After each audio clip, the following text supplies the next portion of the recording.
Tersesat, tersesat. Haleluya.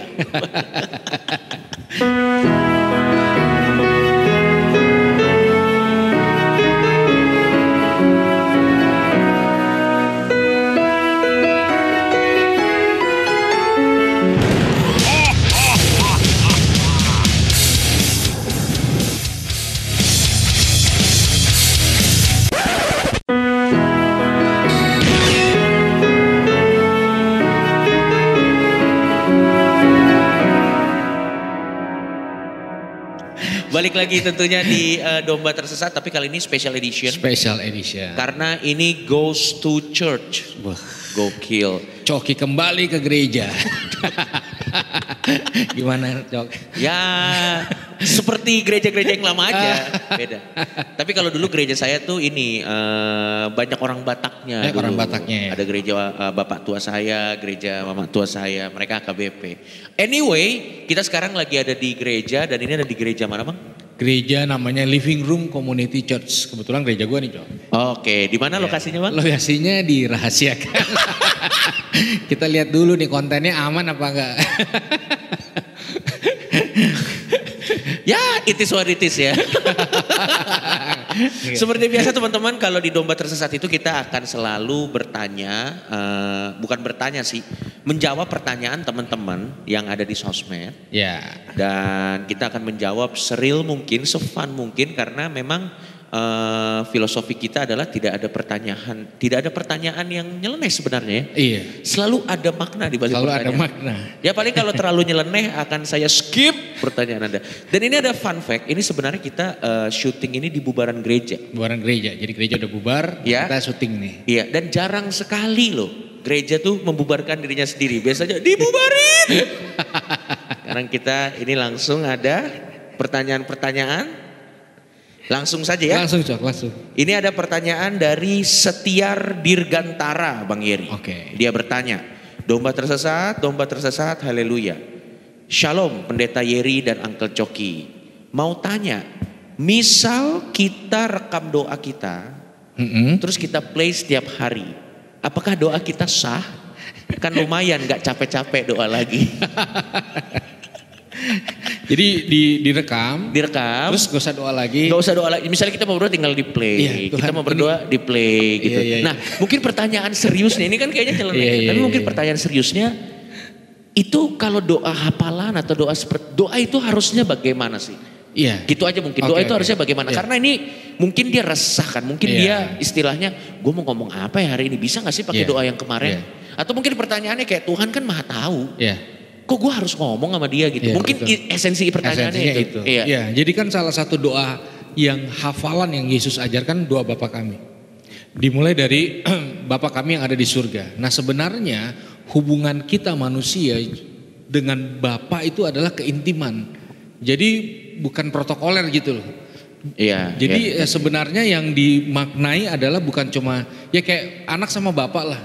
Nggak cuma datang minta atau bapaknya juga mungkin akan pusing kalau anaknya minta itu terus diulang-ulang itu terus. Jadi sebenarnya membangun sebuah hubungan arahnya ke keintiman hubungan. Tapi ada esensi-esensi juga doa-doa yang diulang-ulang. Kayak pengakuan Imam Rasuli, doa Bapa kami itu tidak menyalahi pemaknaannya. Tapi sebenarnya nafas dari doa itu adalah sebuah hubungan yang semakin erat dan semakin intim antara kita dan Tuhan. Makanya dimulai dari Bapa kami yang ada di surga. Oke, mengadresnya sebagai seorang ayah ya. Iya. Dan bagaimana layaknya seorang ayah dan seorang anak, harusnya percakapan yang muncul natural ya. Natural. Natural. Jadi kedekatan itu intinya. Sebenarnya nafasnya itu ya. Iya, nafasnya itu. Baik. Tapi kalau misalnya ada semacam doa-doa hafalan tertentu juga sebenarnya tidak. Sebenarnya nggak ada masalah karena itu akan mengarah ke keintiman juga. Tapi nafas dari pengertian keseluruhan adalah Tuhan juga ingin membangun sebuah komunikasi. Ya kayak kita berkomunikasi, tanya jawab, tanya perasaan, curhat dan sebagainya. Mungkin awalnya dibangun oleh semacam protokoler, tapi lama-lama karena keintiman itu sudah terbangun, lama-lama nanti jadi natural ya. Iya, jadi natural. Berarti buat Anda jawabannya ya kenapa Anda rekam doa Anda saya tetap tidak masuk akal ya. Sebelum saya lanjut ke pertanyaan selanjutnya, saya juga mau ngasih tahu ini kita lihat gerejanya Bang Yeri ini banyak sekali alat musik. Dan inilah alasannya kenapa orang Kristen selalu menang Indonesian Idol. Langsung saja kita masuk ke pertanyaan selanjutnya. Ini dari Buck Hunter. Jikalau dalam kitab Wahyu Yesus digambarkan sebagai mempelai pria. Wah, dia mendalami baca nih jarang. Gak banyak. Baru ini kitab Wahyu jarang ditanya nih. Coba kita lihat selanjutnya, Cok. Cek, jarang orang nanya nih ya. Jikalau dalam kitab Wahyu Yesus digambarkan sebagai mempelai pria dan gereja sebagai mempelai wanita, lalu penghulunya siapa? Mohon maaf.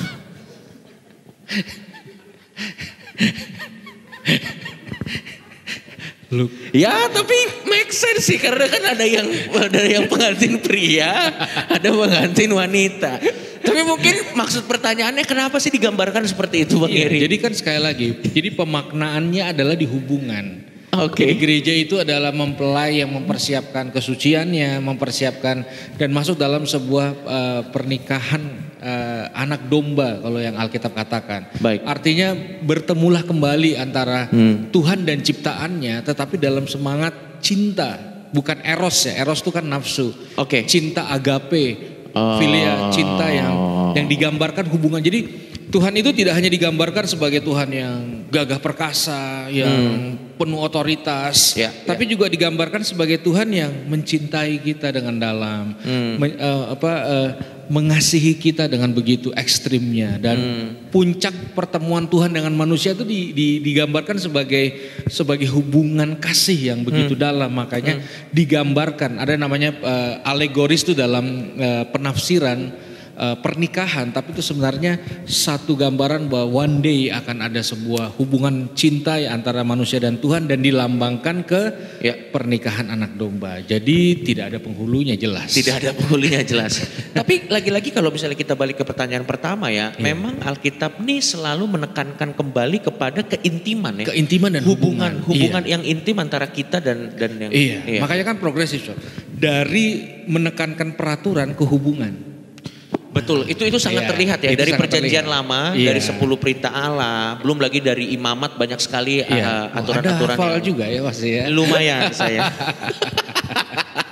Dari imamat dan yang lain-lain sampai akhirnya memang pada saat di Injil tuh, terutama 5 Injilnya Matius, Markus, Lukas dan yang lain-lain, memang terutama sampai ke belakang ada terlihat pergeseran. Lebih ke keintiman. Hubungan dan keintiman. Betul. Dan memang di Injil juga lebih sering Allah itu digambarkan sebagai gembala. Bagaimana Yesus menggunakan analogi-analogi yang keintiman. Baik, kalau gitu kita langsung ke pertanyaan selanjutnya. Ini dari Andrew Michael K. Ini sudah jelas namanya Kristen sekali ya. Pertanyaan untuk Pendeta Yeri. Apakah Kristen boleh poligami? Karena tokoh Alkitab lain boleh, ada Daud, Salomo dan yang lain-lain. Dan itu memang tercatat. Kalau nggak salah Salomo juga hampir 1000 kan. Kalau di buset kok apal loh namanya. Duit belanjanya gue sih pusing. Tapi itu bagaimana menjelaskannya, Bang Yeri? Jadi Wahyu kan progresif. Nah, ketika masuk dalam sebuah pemaknaan inti Yesus hadir. Nah, penghormatan terhadap pernikahan itu menjadi core penting di dalam kekristenan. Makanya waktu Yesus melakukan mujizat pertama kali adalah di pernikahan di Kana. Dia sedang menunjukkan bahwa hal yang paling membutuhkan esensi adalah tempat di mana sebenarnya dia hadir pertama kali, yaitu di keluarga. Make sense. Makanya bukan poligami aja, perceraian juga Tuhan benci karena itu merusak kesakralan nilai-nilai tersebut. Karena pada dasarnya banyak hal yang akan dibangun atau rusak juga gara-gara rusaknya di keluarga atau pernikahan ini. Makanya instrumen-instrumen firman pengajaran itu sebenarnya sangat diarahkan untuk bagaimana kita membangun sebuah keluarga yang kuat gitu. Tapi kalau kita mau fair juga ya Bang Yeri ya, kalau kita lihat contoh-contoh di Alkitab yang memang punya istri lebih dari satu, memang banyak sekali masalahnya. Misalnya kita ambil contoh Daud, dia kan contoh Daud. Itu yang istri yang dari putrinya Saul, itu kan mengutuki Daud. Waktu Daud lagi menari-nari. Anda hafal sekali. Lumayan, saya lumayan hafal. Dia mengutuki Daud dan akhirnya dia sampai akhir hayatnya mandul. Dan anak-anak dari Daud dari istri yang berbeda pun bertengkar. Yakub, istrinya berantem itu kok. Abraham, Sarah dan siapa? Ada dua istrinya Abraham tuh, Sarah dan yang ibunya Ismail, gue lupa yang itu, berantem juga. Salomo bahkan di akhir hayatnya dicondongkan oleh istri-istrinya untuk ya banyak istri banyak masalah. Paling tidak menurut Alkitab ya. Paling tidak menurut Alkitab ini. Tapi kalau Anda mungkin merasa saya sanggup, ya silakan bebas. Tapi kalau Salomo sih tidak. Kalau Anda lebih dari Salomo ya silakan bebas. Next, ini pertanyaannya menarik nih. Ada Serasanda. Ini pertanyaannya, Bang, boleh tidak membangun gereja tapi bentuknya menyerupai masjid dengan tujuan agar tidak digusur ormas? Nah, ini balik lagi. Gereja boleh nggak bentuknya kayak kelenteng? Misalnya diganti. Bentuknya kayak bangunan yang tidak konvensional seperti gereja gitu. Nah, sebenarnya pemaknaan gereja itu sendiri bukan gedung, tapi komunal, komunitas yang ada di dalamnya. Komunikasi di dalamnya. Jadi kayak ada house, ada home. House itu interiornya. Home itu hubungan di dalamnya. Jadi sebenarnya ketika kita berbicara gereja itu kayak kita lagi ngobrol ini. Nah, lalu ketika orang memikirkan untuk tempatnya, ya jujur kalau kita lihat tekstur gereja yang ada di Indonesia itu kan Belanda banget. Ya, atap konvensional sekali ya. Atap yang begini kan tuh sebenarnya untuk nahan salju di Eropa. Iya dong, kalau itu kan emang begitu. Jadi kita kan nggak ada salju. Benar. Jadi mau bentuknya kayak apa juga. Sebenarnya sih nggak ada masalah. Cuma jangan dengan motivasi yang kayak tadi itu. Udah gitu bikin gerejanya di tempat yang mayoritas beragama Muslim lagi. Mohon maaf, nanti salah server. Orang datang udah beribadah, loh kok nyanyi-nyanyi rohani. Ternyata salah ya. Karena bisa cuman karena jadi beda aja ya. Jadi beda aja. Iya. Berarti sebenarnya lagi-lagi memang kalau kita lihat kekristenan itu sangat menitik beratkan kepada hukum yang Yesus bawa di Injil itu ya, yang adalah kasih. Hubungan, esensinya di situ. Dan memang Yesus juga waktu semasa hidupnya tidak banyak berbicara mengenai detail hukum ya memang ya. Iya. Dia hanya bilang kasih. Karena dia percaya gini, kayak misalnya kalau orang suka duren, orang nggak perlu dikasih peraturan suka sama duren. Jadi hubungan itu membuat orang akhirnya lebih mudah menjalankan dibanding peraturan. Which is kita juga nggak suka sama peraturan sih sebenarnya. Sebenarnya iya sih, karena sampai ada peribahasa yang bilang kan katanya peraturan itu dibikin untuk dilanggar kan. Bahkan siapa pelanggar peraturan pertama? Adam disuruh jangan makan buah. Sebenarnya bukan Adam sih, Hawa sih. Hawa. Adam ikut-ikut takut istri doi. Tuh, istrinya satu aja. Istrinya satu saja sampai sekarang. Dampaknya sampai sekarang. Coba. Ya tapi kalau Anda merasa lebih kuat bebas-bebas saja. Kita mah cuman ya balik lagi. Oke, itu tadi pertanyaannya Bang. Tapi menurut gua menyenangkan sekali membahas pertanyaan-pertanyaan atau mungkin ya terlepas dari ngenyeknya, terlepas dari bercandanya. Menurut gua ini adalah sebuah keresahan yang memang ada di hati teman-teman sebenarnya. Betul, setuju. Dan akhirnya memang pada saat mungkin ada tempat-tempat tertentu yang tidak ideal buat teman-teman untuk mengungkapkan pertanyaan tersebut, tersimpan. Lalu busuk. Tiba-tiba jadi sebuah prejudis yang akhirnya jadi ada kesalahpahaman ya memang Bang ya. Antara ya memang istilahnya mungkin instrumen-instrumen tertentu dalam gereja dan juga para jemaat nih. Jadi memang harusnya kita encourage seperti ini. Dan satu lagi gini, kita akan ada semacam gerakan MLI Goes to Church. Mungkin nanti kita akan sesuaikan juga dengan jadwalnya Bang Yeri atau dengan jadwal gua juga. Kita akan coba datang ke bubaran-bubaran gereja. Ini kebetulan karena lagi pandemi jadi bubarannya nggak terlalu rame. Tapi mungkin nanti kita bisa usahakan Bang ya. Bisa ya. Jadi kita tinggal lihat mana gereja yang ngundang dan menolak kita. Dan sebenarnya kalaupun ditolak nggak apa-apa juga. Karena Yesus pun ditolak di kampung halamannya. Tapi itu betul loh. Betul. Kalau nggak salah siapa ya? Nggak ada nabi yang diterima di kampung halamannya Bang. Yesus ditolak. Semua nabi-nabi di Israel juga yang bunuh orang Israel juga. Ya sudah, kayaknya mungkin ada yang ingin bertanya teman-teman di sini. Ada nih kebetulan kawan ya. Kawan, iya. Domba tersesat apa menyesatkan domba kan kita belum tahu. Atau mungkin sekedar bertanya juga nggak apa-apa. Oke, kita panggil aja nih. Ya silakan. Bro, sini bro. Maju aja Mas. Ini dah, tipikal. Ya ini dia. Coba di frame-nya masuk nggak Pak? Masuk ya. Ya ini sudah sangat tipikal penghuni gereja sekali memang. Dengan nama siapa? Dengan Diki. Diki. Yes. Langsung aja ditanya sama Bang Yeri. Saya mau tanya, apakah bahasa roh yang dipakai di gereja Indonesia sama dengan bahasa roh yang dipakai di gereja di Afrika? Oh, oke. Ini lebih bertanya ke kurikulum bahasa roh. Tapi valid pertanyaannya. Iya. Valid, boleh. Iya. Terima kasih Mas Diki, kita kasih tepuk tangan dulu untuk Mas Diki, Boleh. luar biasa. Ya, kalau tidak terdengar suara karena gereja kebanyakan online ya kalau gereja, jadi silakan Bang. Tapi ini pertanyaan yang valid. Iya. Beberapa kali banyak sekali yang bertanya tentang soal bahasa roh. ya. Dan bahasa roh ini bukan jadi pertanyaan di kalangan Kristen saja, Betul. bahkan di luar Kristen juga bertanya. Betul. Jadi mungkin ini kita harus bersiap, kayaknya ini akan topik yang selalu akan ditanyakan. Iya, setuju. Mungkin silakan. Iya, jadi kan itu kalau kita lihat kontekstual bahasa roh adalah untuk membangun diri sendiri. Jadi itu sisi untuk eksklusif. Bukan untuk membangun orang lain atau jemaat. Membangun orang lain itu Alkitab katakan di Korintus itu nubuat. Nah, lalu dikatakan di teks bawahnya bahwa nggak ada yang ngerti. Nah makanya waktu orang berbahasa lidah pertama kali orang pikir itu orang mabuk. Iya kayak orang mabuk lah begitu. Iya. Nah jadi apakah sama di seluruh dunia? Menurut saya sih enggak sih, karena saya juga nggak ngerti.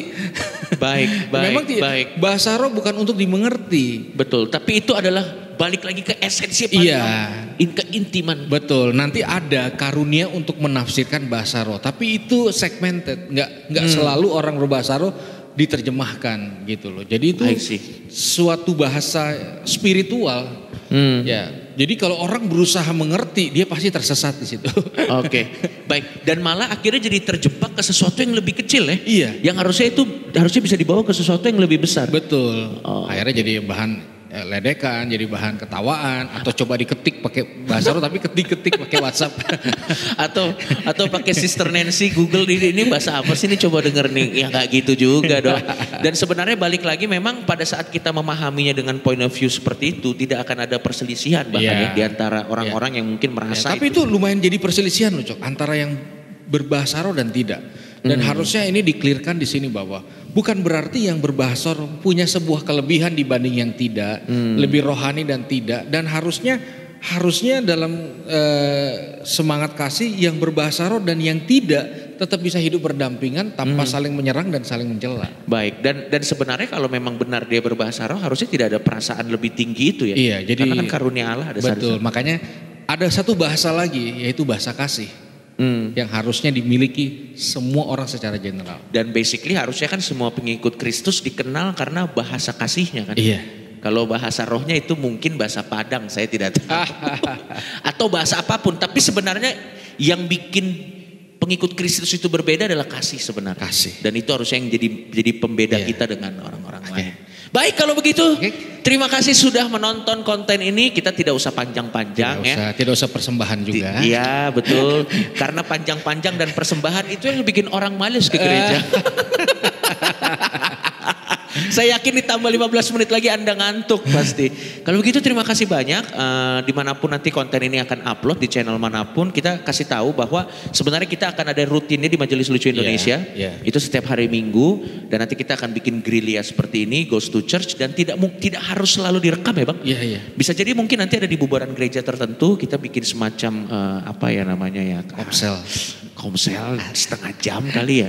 Komsel apa sih, gue nggak tahu. Pokoknya sekitar setengah jam cuman ngobrol-ngobrol gitu kalau yang susah. Karena kita balik lagi, yang penting nggak apa-apa pendek tapi yang penting masuk. Betul. Gitu aja.